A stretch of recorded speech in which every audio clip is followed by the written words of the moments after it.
and I just started the recording and the event. So let's get started. Again, thank you everyone for joining us today. Sid, Kurt Nobrain, we got our recording bot Craig in here, Fernanda Alejandra, Santiago Luna, Diaz, Prush, and Manp. Um, we'll get started. Just like a quick update from last week. Um, we talked about if users and holders are to sell flickies with styles, right? So like the Snoop Dogg dance or the Thriller dances, do they transfer? The community opinion was they should, right? As you worked hard in earning these animations, much like when you up your social graph, you should be able to, improve how much your fliggy gang is worth, and then ideally sell them for more if that is what you end up doing. And so the team decided that we will make sure that that's how it works because we agree that is how it should work. So a little update on that. And now, the reason we are all here, I would love to welcome Mitch Jackson, an accomplished lawyer, trial lawyer of the year winner with over 3 decades of trial experience, a respected public opinion leader who puts out insightful content on LinkedIn, Twitter, Instagram, and other socials. He's worked with the likes of Gary Vee and various other industry leaders and given talks at massive Web3 conferences across the country. And even more importantly, he is a good person down to the roots and a wonderful husband and father. So without further ado, welcome Mitch Jackson, the metaverse lawyer. Mitch, how are you doing? Nick, what a very kind introduction. I'm doing fantastic. It's good to be here, and I was checking out the company today. I'm excited about what you guys are doing. This is exciting stuff.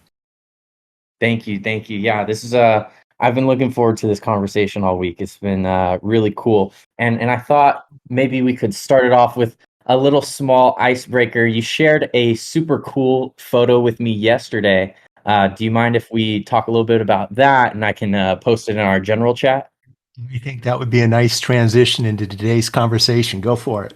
Awesome, awesome. So what was that photo? I'm gonna send it right now. If you could give a little background Well, about I the noticed, yeah, I noticed that your company is part of is it called the Disney Accelerator Program? correct. And many, many years ago, I grew up on a ranch in Tucson, Arizona, everyone. We had people visiting the ranch from all over the world, from everyday folks to a lot of celebrities. And I shared with Nick yesterday when I saw the Disney Accelerator Program connection of a photo of Walt Disney in 1956 on my mom's horse at Gates Pass. The horse's name was Rome. And he and his family came out for a week and played cowboy out at the ranch. And fun side story I didn't tell you about, Nick, is he hopped within a two-seater T-Bird with my mom, drove down to Old Tombstone, Arizona to get ideas to bring back to Anaheim to build Frontierland. So many of the things that you see at Frontierland came from that trip with my mom, and I thought you'd get a kick out of that picture. That's so cool. That's super cool. It he looks kind of like Ronald Reagan. Like it gives me those sort of vibes with it. Just very powerful man and going back to his roots. But that's really cool. Also the fact that it inspired Frontierland. That's really awesome. And I made that joke yesterday. This just shows that today's chat is meant to be. It is. I wish I was around to have met him. I don't know what kind of, what it was all about. I do know that my folks enjoyed having the family at the ranch. And when we came out to Disneyland, I remember getting very well taken care of, the VIP tour back in the day. But, fast forward to today, looking at what you're doing, what all of us are doing here on Web3, sometimes I feel like I'm in Disneyland. Sometimes I feel like with all of the business opportunities, with everything that I've experienced over the last 40 years of being an entrepreneur, 36 as a lawyer, 20 plus years in the digital and tech space, just because I'm interested in this stuff. Sometimes I feel like I'm in Disneyland right now. I've never seen more opportunity more excitement, more enthusiasm, especially with Gen Y and Gen Zers on the Web3 platforms and in the metaverse that I'm seeing today. So that's why I'm all in. That's why I love watching what you're doing, Nick, and love talking to Garrett about all the different projects you guys have talked about over the years. Absolutely. Yeah. I mean, sometimes like I totally agree. It feels like I'm in Disneyland and sometimes it feels like I'm building Disneyland. You know, it's like we're all back in the Apple garage or the Disney garage because we're building the future all over again. Um super cool to think about. I completely agree. It does feel like that in this space. Um and if you don't mind, for those who don't know Garrett, um, Garrett is your co-founder, but that's not all, right? The name sounds familiar. You probably talk to him more than I do, but Nick is friends with my son, who graduated this year from USC Marshall School of Business, and last January we co-founded Maneuver, which is an agency that helps traditional companies maneuver or transition into Web3 and the metaverse. And Nick, what's been fun for me is I've had, chatted more with Garrett over the last 6, 7, 8 months. Well, what is it, 10 months now, than I did the last 4 years. We're a close family, loving family, but it's been fun, just chatting with him and then having you on and some other friends of yours on some of the different shows that we're doing. And yeah, so that's my kid. That's what he's doing. And now he's over at VaynerMedia in the LA office, just getting blown away each day by all the amazing things that they're doing. Yeah, love Garrett. Very excited for him at VaynerMedia. Every time we catch up, it seems like he's just picked up so many awesome skills, and that's so great because we're both at that point in our lives of just skill acquisition. Hope that never ends, right? But yeah, that's super awesome. Very exciting. And for those who don't know, what services do you provide for your clients at Maneuver, right? Do you have a typical type of clientele? And yeah, what are the services that they Sure. typically request?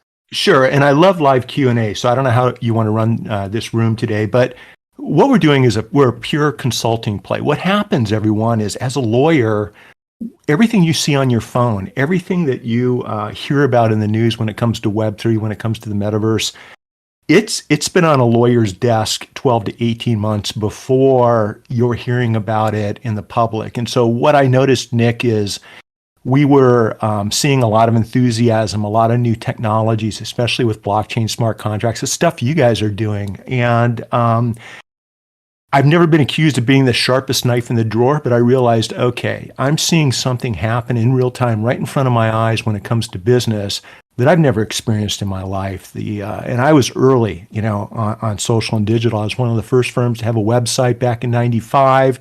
One of the early users of social, at least professionals, live video, within a week and a half of jumping on Spreecast, which was one of the original live video platforms. It was co-founded by Jeff Floor, who is the co-founder of StubHub.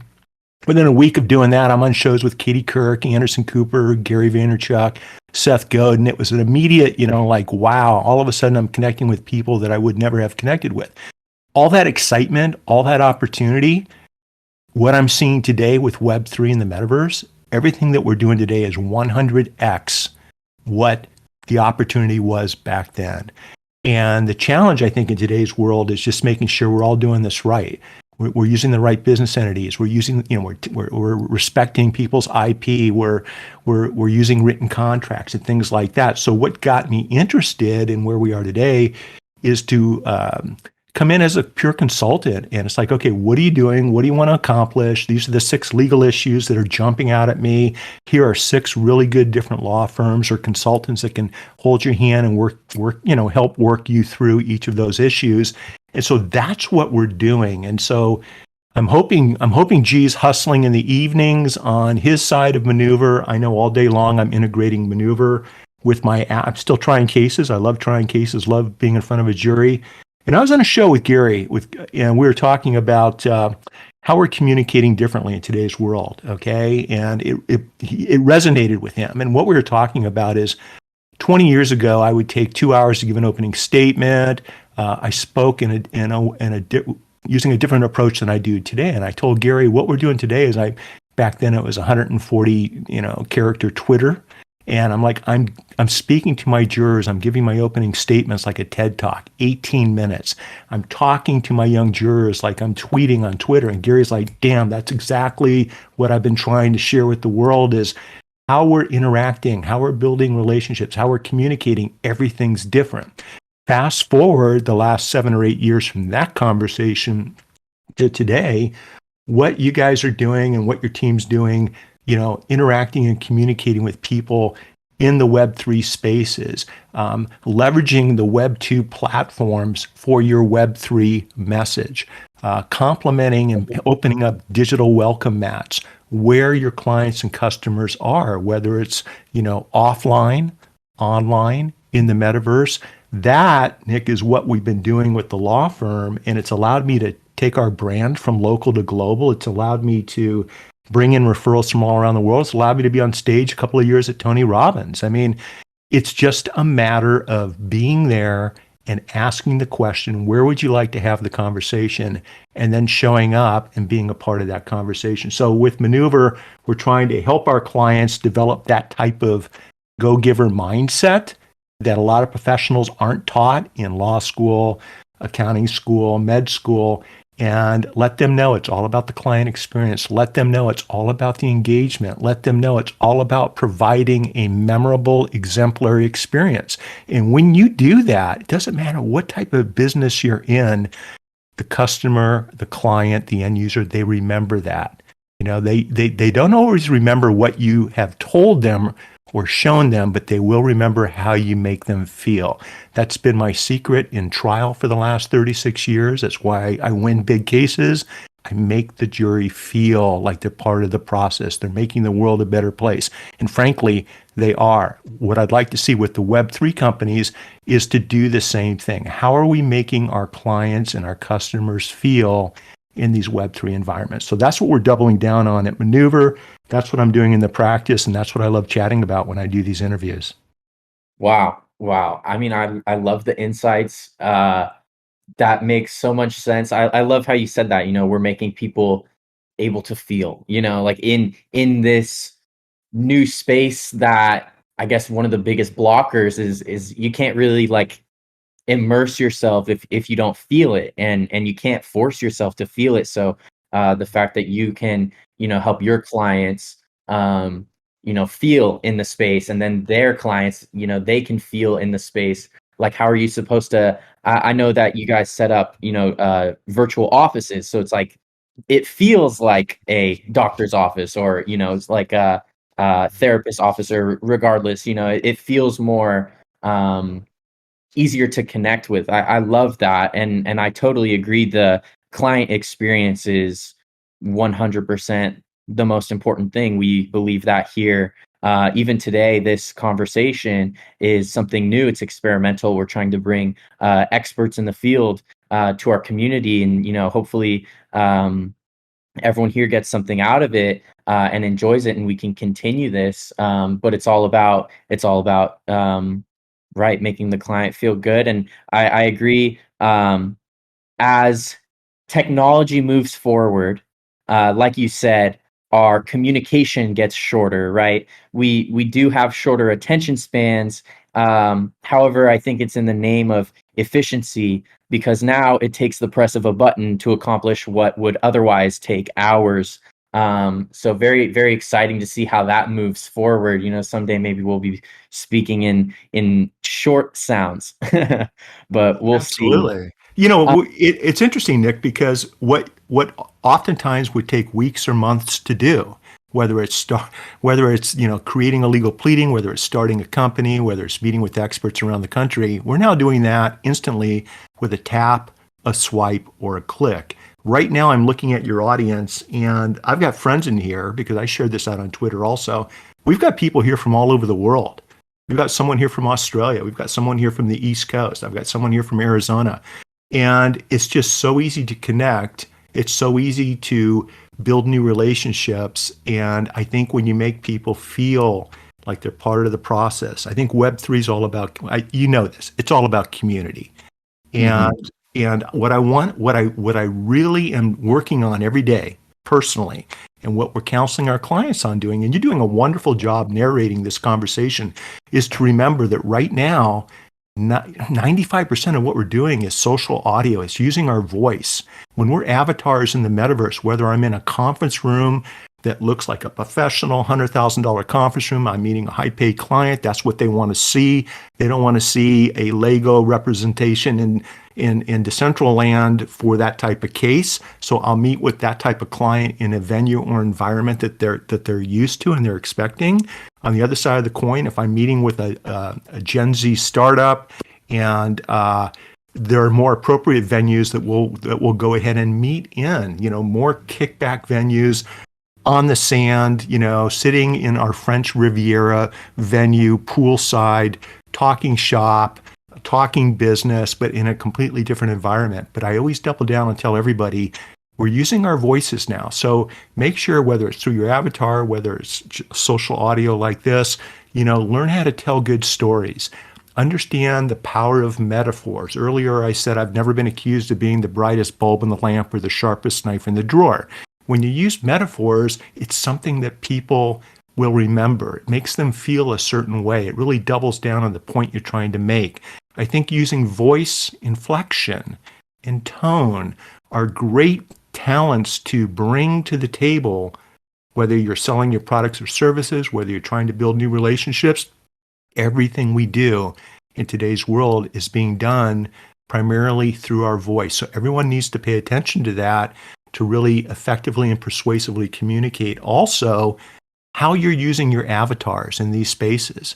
Use anchor points. Work that avatar to the left or right side of a conference room or of a bar or of a digital pool while you're speaking. If you're holding hand controllers, use those hand controllers to emphasize, the point that you're trying to make. If you're using a headset, make sure that if the headset's reading your lips, your cheeks, your facial expressions, make sure they complement and highlight what you're communicating through your voice.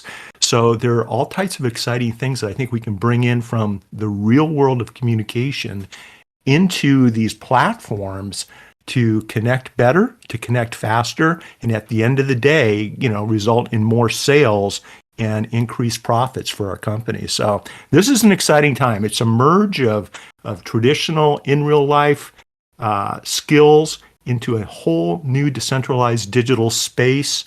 And where this goes, I think the sky's the limit. I completely agree. It's so funny how communication is so complex yet so simple, right? Looking at body language, hand motions, voice inflection and tone, and also words are very powerful for both good and for bad. And a very powerful, very good word, necessary word is thank you. And I'd like to take this time and say thank you to everyone in this space.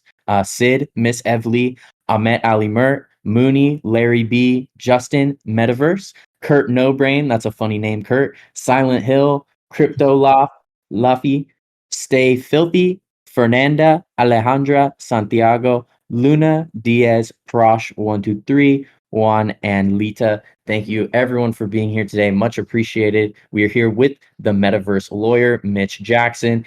So I basically have various questions to go through, and then was going to have Q&A at the end. However, if anyone does have a question, I made it so everyone can request to come up and ask a question, or move to a topic that you'd like to hear about. So feel free to raise your hand there. And in the meantime, we'll go down the list. And now that we have more people, I know we chatted a little bit already, but would you mind just backtracking a little bit? Give us a quick, tell us a little bit about yourself, dive into how you got started in this space, and then how you found that, this was the niche that you wanted to rock. Sure. So yeah, I'm going to keep it short and sweet just so that we can get through all the questions in Q&A. So my name's Mitch Jackson. I'm a trial lawyer here in Southern California. I love helping creators and artists, entrepreneurs, and startups, not only in litigation and trial work, but developing their Web3 spaces. I really enjoy applying what I've learned over the last 36 years of litigating trade cases, negotiating, multi-million dollar arbitrations and mediations and settlements to help my clients, to help everybody here safely navigate the intersection of law, business, technology, especially, revolving around the metaverse and Web3. And Nick, I'm super excited to be here today in this conversation because I think non-fungible tokens, smart contracts, blockchain, I think this is the foundation for everything moving forward. I'm fascinated by what your company's doing. And I just think all of us together are going to change the world, probably to an extent more so than the printing press, the Pony Express, telegraph, radio, television, internet, as we know it. I think all of that's going to be dwarfed by what we're about ready to see in the Web3 and metaverse spaces. And for friends of mine, Nick, that are tuning in, both live and recorded, can you, in just a couple of sentences, tell everybody what your company does? Right. Yes. So the FlickPlay app, think of it as TikTok meets Pokemon Go, right? So it is where you can take your NFTs and put them into real life. So we have our first ever drop was the Flicky Gang NFT, and that was our initial drop.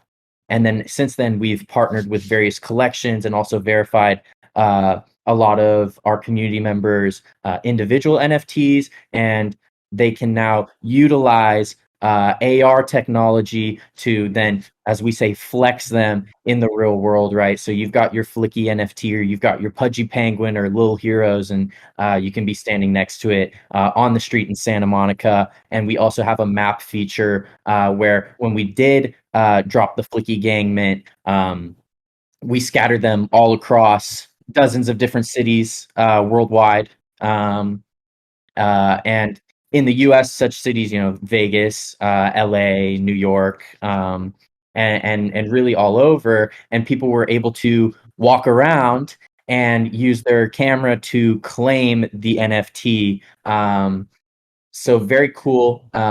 We think that, moving forward, there's a lot of different directions we can go with this. But it really brings Web3 and IRL so much closer than I think has been imagined before with any of the other projects out there. That sounds so cool. Can't wait to see what you do. Thank you. And I appreciate that was a great intro about yourself. Much appreciated. And so my first question is, what is your favorite part about Web3 culture? The community. Right now, what I'm seeing, unlike ever before, is an interest in those that are genuinely interested in this technology. Like I said, blockchain, smart contracts, DeFi, whether it's apps, finance, whatever it may be, metaverse. There's just this community that I haven't experienced before. When you couple that with opportunity, when you couple that with the idea, and we have a ways to go with decentralization. The reality is most things are still centralized. I just like the tremendous upside when it comes to helping humanity. When you look at 1.3 billion people around the world don't have access to any type of banking or finance systems, and with digital currency, with some of the dApps that are out there right now, it gives these people access, right, to function and do finance and buy and sell. And so for all those reasons, that's why I'm a big fan with these spaces. I think there's just an unlimited upside potential to do whatever we want to do for the first time in history, as a human race when it comes to the things that, we're talking about in Web3. So that's why I'm all jacked up and ready to go. I love that. We were talking in a fireside chat a couple weeks ago. I had traveled to New York and visited there the first time, and that's where I met Silent Hill, who's actually here in the audience today. What's up, Silent Hill? Hope you're doing well. Great to see you in another Thursday chat. And we were speaking with another user, Sandy, and she was in Australia, and we were both in New York. I typically take the fireside chat from Santa Monica. And so typically we're in West Coast, East Coast, and down under. So it's really cool to think across the world. We're not limited by location anymore. And it's all about people's values. You know, you can connect with people who really resonate with what you believe in, and then you can coordinate yourselves and build something that makes the world a better place.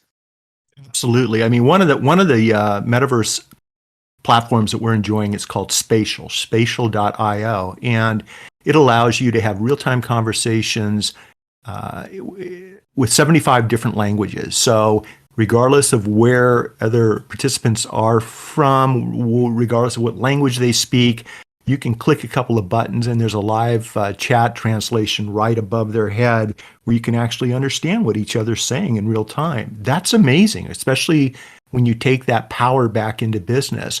I've got some friends that have real-time AI-based audio translation, where we're both speaking in real time, our own unique languages, and we can understand what each other's saying. That's all going to be integrated probably through NFT, bridging technology into the major platforms. So it brings the world closer together. It creates more business opportunities.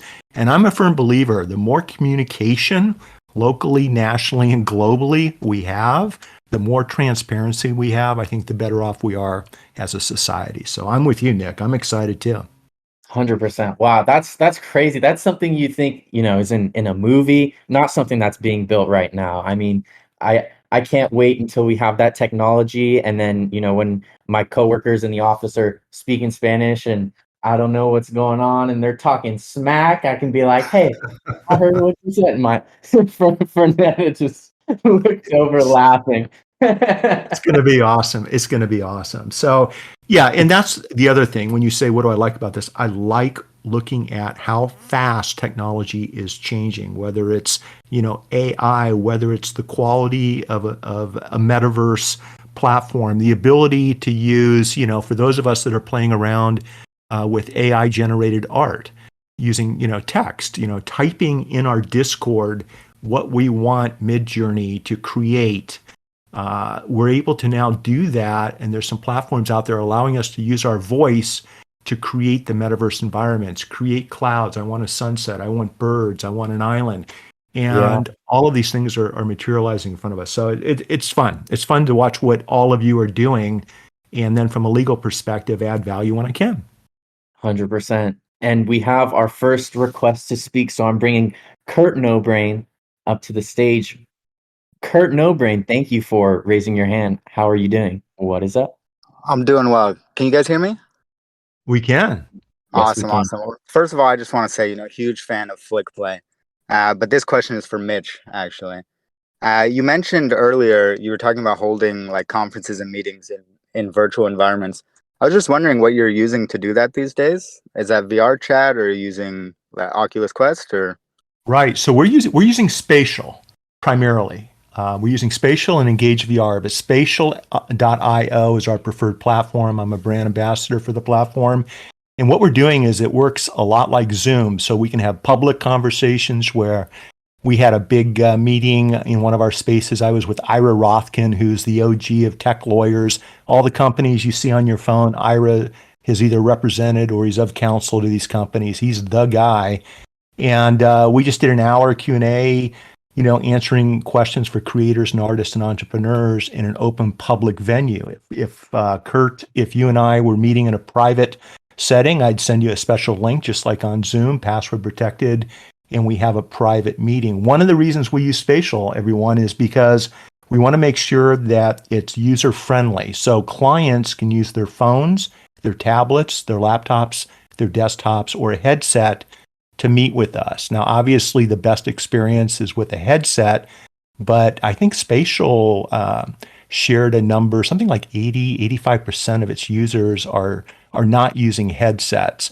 So that's, to answer your question, Kurt, that's what we're using. It works really well. And once again, what we're finding is just being that law firm brand that offers a virtual option makes a difference when it comes to branding and marketing. Clients tell their coworkers about us, they tell their neighbors about us, they tell their kids about us. And it's always good when you're in business to have clients that either hire you or, they didn't hire you, but they met with you to be talking about you. So that's how we're using it. Have you tried Spatial? I have not tried it, but it does sound really cool. I'll definitely have to check it out. I like the point you made about the fact that it doesn't matter if you have the headset, you can still use the tablet, because that's where the majority of the people are right now, right? Yeah. Even like I've dabbled with VR chat a little bit, but I don't have a VR headset actually. But you can jump in on your flat screen monitor, right, and still kind of get a taste of it, which I think is pretty powerful for onboarding people in that space, as the technology is still kind of maturing around those headsets. I'm with you. And what's interesting is just being able to use, your 5G phone. So back in the day when Spreecast rolled out, the very first social live video, it was before Blab, it was before Meerkat, it was before, FaceTime. We actually gave it a try where the founders were up in San Francisco at a lunch table. I was down here in Orange County in my office. And, 3G just didn't cut it. It just wasn't powerful enough. I think in today's world with 5G, with new consumer expectations premised upon remote working because of the pandemic, I think the ease of use where all of our clients and customers can do business with us while sitting on their couch in their pajamas. I think this is just a moment in time where there's a huge pivot taking place in real time between the processing power, the low cost of entry. Many of the spatial opportunities are completely free right now. You just go in and pick a beautiful space and you're up and running, meeting with someone, in 10 minutes. It's now an opportunity to really build your brand, to market your services in a new way, and to create new experiences. And I think smart business owners are doing just that. Thank you. That's a great answer. I really appreciate your insight there. I'll definitely be checking out Spatial. I got to jump out, but thanks again for answering that question. Thanks for thank jumping. you for your relentless support, Kurt. You've been here since the beginning, man. You're more OG than I am, so thanks so much for coming up. Really means a lot. We also got Santiago. Hello, Santiago. Team member Hello, here. hey. It seems. Hey, Mitch, thank you for hopping in here and everything you guys have talked about. It's been really interesting. I wanted to know, again, before that, thank you, No Brainer for hopping, Kurt No Brain for hopping in here and being such a loyal community member. I wanted to hop in here and ask a little bit of what you think is the role of big corporations like Apple imposing certain restrictions against NFTs and things that just really go against what it will be the Web3 space in a way that it will help companies achieve mass adoption. Well, if I understand your question correctly, and Santiago, it's nice to meet you, is one of the things I like about Web3 is we haven't even talked about Meta, right? When I'm talking about the metaverse and I'm talking about Web3, there are literally thousands of companies out there, including yours, that are playing in this sandbox. And if decentralization really does happen, at the scale that we're all hoping that it does, then it levels the playing field for new engineers and new coders and new business minds to leverage this technology. Because frankly, when you're a big company, you're limited by company policies, by shareholder quarterly revenue in what you can and can't do. I think the concept of blockchain, smart contracts, and non-fungible tokens is bigger than any one person. It's bigger than any one company. And I think, all industries, top names that would, top of mind, Fortune 500 companies, there's a reason why every single Fortune 500 company is investing money in research or rolling out apps, rolling out a Web3 component to their products and services without exception, because this is not going anywhere. This is only getting bigger. With respect to any one company telling the rest of us what we can or can't do or what types of entities we can or can't use, I would suggest, unless you work for that company, for example, everything that's going on with Twitter right now, I don't work for Twitter. I could close my account tomorrow and get up and the sun's going to come up tomorrow morning and be just fine. It's like we have to give ourselves permission to keep moving forward and following our dream, following the technology, following the path that we want to build. And if certain companies aren't on board with that direction, then let's look for new companies that are. So I'm not sure I understood your question, but I'm not too concerned about any one company dictating how Web3 is going to be developed. I think it's too big, it's too global, and frankly, it's too far ahead of the curve right now for anybody to throw a lasso, using that ranch analogy, a lasso around a particular issue and saying, this is the only way we're going to do it. I don't see that happening long term. What do you think? My concern initially was more tailored down towards Apple and the ability to create apps within Apple related to NFTs.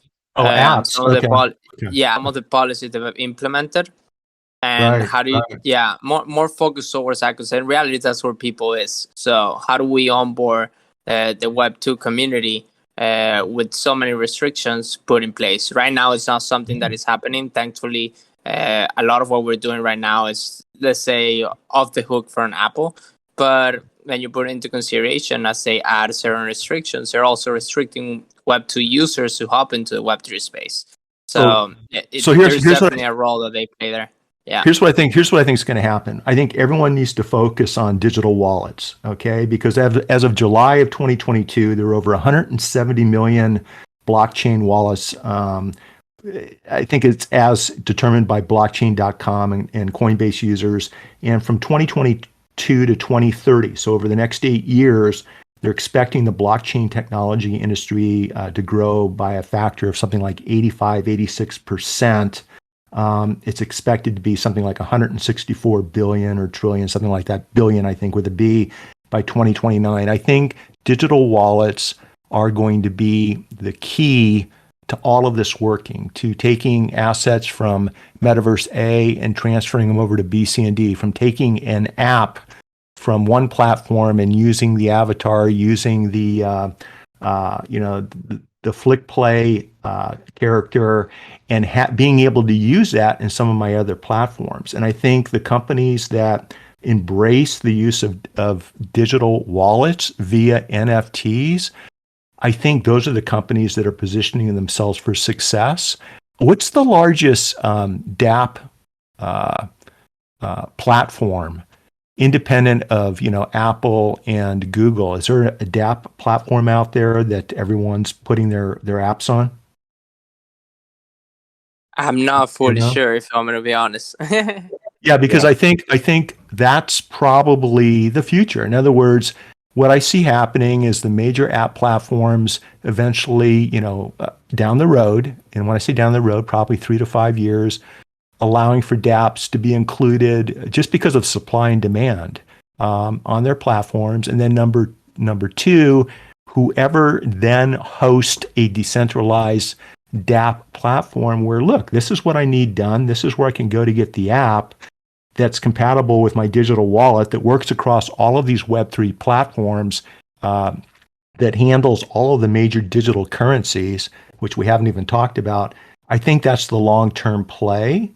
And I think that companies like Blockbuster, who said, unless you come down and drive and walk into our store and rent a VHS tape, unless you do that, you can't do business with us. I think the consumer and Netflix showed over the next 5 to 10 years, that's fine with us. We'll do business a different way. I see the same thing happening with major corporations that don't open up the throttle and allow for Web3 to come into their business plan. Totally. I agree. And I'm really excited to see how it develops. Thank you so much. Oh, thanks for jumping up. I'm excited too. We'll see what happens.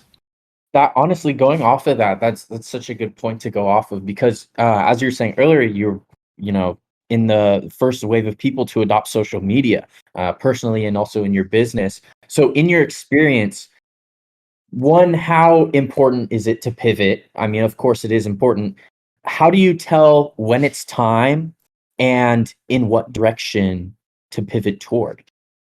It's tough, but the time is right now, Nick. I mean, when you go back in time, I wrote an article a couple of weeks ago, and the analogy I made was the transition from the horse industry to the automobile industry. And back in the 1870s, every family in America was indirectly or directly dependent on 8.6 million horses in the United States.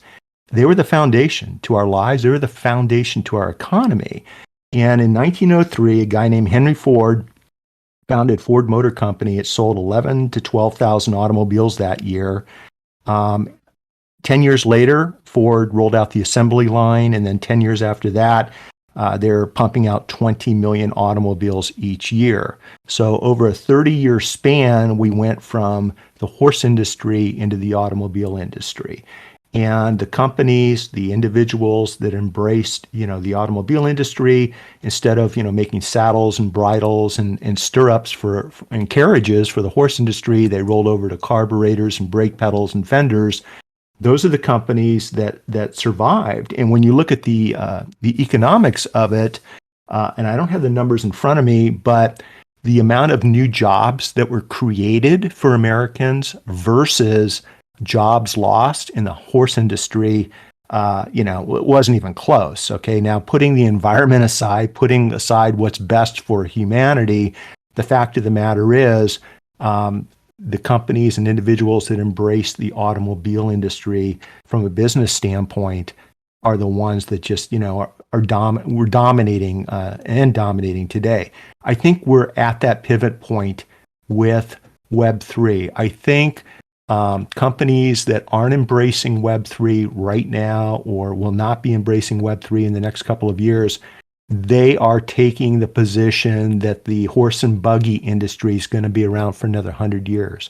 And I don't think that's the case. I think it's just the opposite. So I think this is the time to pivot. I think we're going to see a greater transition moving forward over the next 5 to 10 years in Web3 on the things that we talked about than we have in the last 100 years watching, the horse industry transition into the automobile industry, bringing us up to today's date. So now's the time, Nick. You said know how to use metaphors and know how to tell a story. You know how to tell a story, Mitch. I totally get your point there. That's awesome. So what would you say is when it comes to pivoting, because we never know when it's kind of like it happens and then you're like, well, I guess it's time to pivot, right? So the key to it is having an open mind and just seeing all that's out there as much as you can. I think so. So here's the deal. I caught a lot of flack back in the day for even being on social media and, putting myself out there on live video, which was really something that opened up doors for me. Because what if you make a mistake, Mitch? You're a lawyer. What if you say something wrong? Well, I'm not the most gifted orator in the world. That's not how I win my cases. I have other things that I do to connect with my jurors. But I knew that having conversations was important. I knew it was something I needed to do. And looking back, I was right about that. Nick, moving forward, I think what we're seeing is conversations from doubters, from people that don't want to make this transition, from people that don't want to spend the money to create a Web3 environment for their company, their products, for their team. They're coming up with excuses. They're weighting limited research projects as to use cases, as to consumer expectations. They're finding every excuse in the book to avoid making this transition. When I spoke in Toronto last month at a huge lawyer conference, we had 20 plus countries represented. We had 30 different states in the United States. I did the closing keynote. My topic was Web3 in the metaverse. And to a senior partner and managing partner in my audience of several hundred, every single one of them was interested in what we're talking about today, but they didn't know where to start. They didn't know what questions to ask, right? And when I started that keynote, I took the stage, I clicked the play button, and I played that YouTube video from 1995 that shows Katie Couric, Bryant Gumbel, and Matt Lauer on the Today Show talking about this thing called the internet. What is this? What is this and sign? Does it mean at? Does it mean and? And this whole conversation over what in the world is this internet thing, right? So I said, now, does that sound familiar? It's a minute and a half long. It's on YouTube, everyone. I said, does that sound familiar? Is that the conversations all of you are having right now about Web3 and the metaverse? And they're like, yeah, absolutely. At the end of my keynote, I played a minute-long video by a past vice president of Amazon that was being interviewed by a friend of mine. And she's got a huge Web3 company, but what she was talking about is the same thing. It's like right now, this is the conversation that people are having. What is Web3? What is a blockchain? What's a smart contract? How does this have anything to do with our business or our lives? That's okay to have these conversations, but the reality is one of the reasons I was able to get a jump on everyone else is I didn't let the naysayers, I didn't let the doubters slow me down. I knew the internet was something special. I knew being able to communicate around the world instantly, whether it was audio, video, or through written blog post, was a powerful communication tool. Like I said earlier, what we're seeing right now, it's literally 100x everything that I experienced over the last 30 or 40 years. So I don't worry about what other people think. I don't worry about what the doubters say. What I'm doing, Nick, is I'm staying true to what I'm seeing, what I hear my clients talking about, where I see big money being invested right now. And all of these things continuously circle back to Web3 technology. Don't get me wrong as far as Bored Apes, as far as CryptoPunks, as far as some of these other projects, interesting, fascinating business, models with an artistic flair to them. I get all that, but I'm talking about a new way of doing business, a new foundation using this technology for every single major industry on this planet. And so people that don't get that, they're not really a part of my life other than I'll talk about it all day and I'll answer questions, but I'm not going to let somebody else slow me down just because they haven't spent the time to figure this stuff out. And that's what it comes down to. They haven't spent the time to learn about this. They believe something they've read in one article, and because of that, they've drawn a line in the sand and they refuse to budge. And you know what? That's fantastic. I hope they have a nice cold Corona in the sand on the Pacific Ocean and the sun setting. But if that's not the case, then this is the opportunity, I think, to be an early user. It's an opportunity to really gain leverage and learn as much as you can about this technology. And it's an opportunity to stand out from all the noise from everyone else. I really respect you, Mitch, for, having the open mind, doing the legwork, forming your own opinion based on research that you've done yourself, and then sticking with your guns. I really respect that. And I think that, your pattern recognition, I'd say, is accurate, and this is the future. And much respect for that. So where do you see yourself in 5 years as far as Web3 goes? Where do you see the industry as a whole? Where do you see Web3 regulation, kind of where your specializations combine? Where do you see that will be in the next 5 or so years? Well, I'll tell you what, where my head revolves around Garrett's grandfather's Mike the Milkman. Garrett's grandfather, my son's grandfather, my father-in-law, was a milkman. And he had a couple of semesters at community college, started off loading milk crates on the back of a milk truck. And when I met Mike and his family, he owned his own dairy distributorship in the Antelope Valley and retired at 52. One of the most successful, brightest business minds I've ever met. And I'm around a lot of really smart people every day down at the courthouse. So to answer your question, we were pulling a ski boat. I asked Mike's permission. It was just Mike and I in his truck, his 56 Ford, in the middle of the Mojave Desert. What would you say if I asked your permission to marry your daughter? And, Garrett's mom. And Mike pulls over, and Mike's a pretty big guy. I'm a decent sized guy, but Mike's a little bigger than I am. And I was like a little bit intimidated because he's got this scowl, and he looks at me and he goes, I'd like to have another son in the family, but do you know Mike the Milkman's three keys to success? I'm like, never heard of him, Mike. I have a feeling I'm about to hear him, right? So I'm going to just shorten it. But he goes, number one, take care of your health, physically and mentally. Promise me you'll do that, because unless you're healthy and firing on all cylinders, you're not going to be any good to my daughter, right? It's going to be a challenge. Number two, take care of my daughter, take care of my grandkids someday. He looks at me, we're not having kids, are you? And I said, no kids yet, Mike. We're good. That's not why I'm asking you permission. And he goes, take care of the family, take care of your friends, your neighbors. Number three, your occupation and your profession. Keep things in this order. And if you do that, you're going to have a long, happy, healthy life when the challenges in the world come along, and they will every single day. You'll have the right physical and mental frame of mind. You'll have the family support.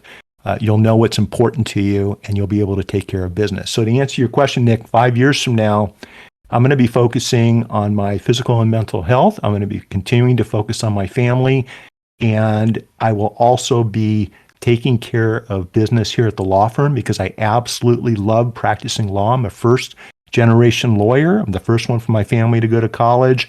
I don't take what I'm doing for granted, so I really enjoy it.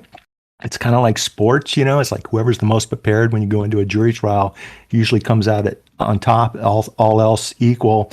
And but having said that, those are my priorities. Now, having said that, I will also be spending time continuing to spend 15 to 30 minutes a day absorbing and learning and talking and researching and figuring out what I can in the Web3 and metaverse spaces so that I can bring this information back to our maneuver clients and help them make the right decisions moving forward. What I see happening over the next 5 to 10 years is I see a drastic change in a good, positive way when it comes to everything we've talked about. Also, when it comes to digital currency and allowing us to do transactions through our digital wallets in the Web3 platforms without having to take that transaction outside. I see state and federal regulations, both nationally and globally, to monitor the spending and usage of digital currency. I think that's something that's going to happen. It's happening right now as we speak. I think it's probably a good thing to a certain extent when it comes to fraud and crime and things like this. And so I see us being where we are right now in a Web3 world that's more decentralized, that's offering more opportunities in business, that's creating better relationships around the world, especially because of the metaverse. And for those of you that haven't spent time in the metaverse, when you do put an Oculus or other compatible headset on and you're in a room with Nick or you're in a room with me or we're on stage talking together, we're poolside in the French Riviera, we're at my ski chalet up in the mountains, we're in our grunge basement in the dilapidated part of New York City, which is a really cool venue. We feel like we're right next to each other. You feel like you're in that space with someone. It is, it's a very intimate type of interaction. And so I see that happening more so, Nick, moving forward. And because of that additional level of connection that we're seeing in the metaverse spaces, I see different business possibilities taking place. I see better relationships taking place between people from different countries. So that's what I see happening. Health, family, business, technology advancements, all revolving around Web3 and the metaverse. That's where we're going to be. And I see nothing but good things moving forward. It's going to be an exciting time to be alive. And I hope all the Gen Ys and Gen Zers out there are looking at the opportunity. All the old guys and gals out there, push us aside, listen to what we have to say, take it with a grain of salt, and then put your head down and just out hustle the competition. And I think anything's going to be possible. Wow. I love that, Mitch. That's amazing. You've got your priorities all set up. I couldn't agree more. Like that's fantastic. And yeah, this space is going to be, we're building the future, and I'm so excited to see what comes of it. And you'll never know what problems are going to be solved, right? Like who knew from Web 1 that we'd be having, a conversation on stage right now and people in the audience, all around the world. So Exactly. And Nick, having the mindset, right? Sorry to interrupt, but just real quick, give yourself permission to have a new mindset. things are changing quickly. We're all trying to figure this out together. Nobody has all the answers. So as long as you understand you're playing in that sandbox and you bring the right shovel and pail and shovel with you, understanding things, when I get up tomorrow morning, there's going to be things that happen that have never happened before because of this new technology. Nobody really knows how to deal with it. Let's use our best efforts. Let's use good ethics. Let's use good people skills to look at this as a glass half full type of opportunity and continue to move forward. I think having the right mindset over the next 5 to 10 years, Nick, is going to be key to companies embracing and winning, as opposed to other individuals and companies getting stressed out, and because of that, everything going down the toilet. So yeah, have the right mindset and just enjoy the ride. Saddle up and enjoy the ride. Wonderful. I was gonna ask if you have any advice here for the audience, but it seems like that's some great advice. And as we wind down, I'm just curious, what questions do you get most from people outside of Web3 versus people in Web3? Well, I think from a business standpoint, let me just say I do have one piece of advice, and that is make sure you do your due diligence. Do your research when it comes to who are you doing business with, who are you investing with, what products, services are you purchasing, are you investing your time and energy in building on a platform or developing a brand on a particular platform. We need to see, I'd like to see a little bit better due diligence and push, FOMO, fear of missing out, push that aside. That would be my parting bit of advice, because I see a lot of opportunities. They're going to be there tomorrow. You don't have to jump on something today. Just do your due diligence. And I think the biggest challenge I see right now is I see a lot of creative businesses and entrepreneurs who want to embrace Web3. They understand how to do it, and they dive in as an individual to create their company. They're not establishing a traditional corporation or limited liability company first, and then building out their Web3 presence, on top of that corporate foundation. There are so many advantages to doing business as a legal entity, whether it's protecting your personal assets from business liabilities. And believe me, I've never seen more liability in my life than I have in the Web3 spaces, just for a lot of different reasons. It's moving so fast. Nobody knows what the intellectual property rules are. Nobody's sure what the SEC Howey test. Google the Howey test, everyone. What it has to do with NFTs and whether or not your fractionalized NFTs, for example, are considered securities that need to be registered. There's just a lot going on right now. But if you're participating in these business efforts as a legal entity and doing it the right way, you can minimize your liabilities, you can maximize your tax advantages, and you can create a business model that is more open to venture capital, it's more open to shareholder, expansion, and it's more open to really anything else that comes along down the line. So what we're telling people to do, Nick, is create their company, number one. Number two, if they have a big NFT drop, create company number two. Okay, and have company number two do the NFT drop, and then you license and lease and do business transactions back to company number one. If there's another Web3 DAO or business venture that takes place, you set up company number two.